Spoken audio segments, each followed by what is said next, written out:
about eternal, walang katapusan, kaysa compare sa temporal. Tama? Ang kabuhi naton, amo na ni ka-short.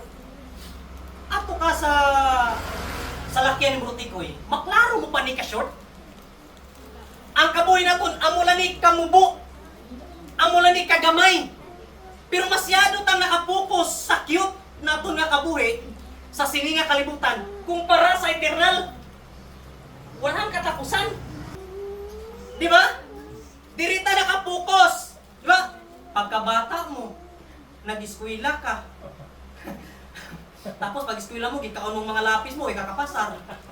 No? Nag-college ka. Nagkanubyo, nagkanubya. No? Nagkabata, nagkatigulang. Wala ka na para sa Diyos. Bibi, 20 ka lang, tigo ka na. 20, diri ka na. Duha pa katuan nato, langit kag impyerno, eternal na siya mga utod. Latawa lang nakapokus tadi. Ako sa kagalingon ko, nakapokus ko sa trabaho. Ang time ko Sabado Domingo lang para sa Ginoo.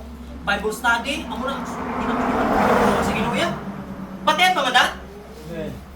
Kasi batian. Nakunting da. Di ba? Batian ganyan sa kaingalan walang microphone ka na po sa simbahan. Oh. Dirita nakapokus mga utod ko. Lantawa lang ang iprepara sa Diyos nga kabuhi.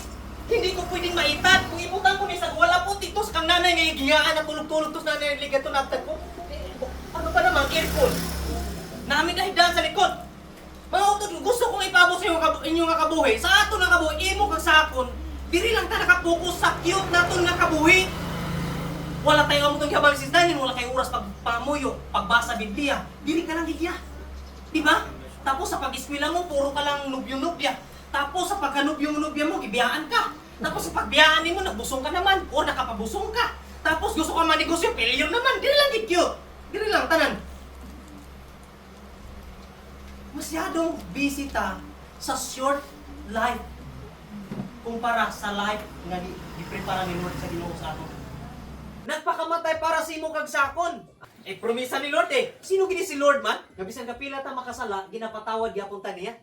Pero paano na ihatag sa Ginoo ang blessing nga ginapangayo mo, ginapangamuyo mo kung ikaw mismo nagkulang sa Ginoo?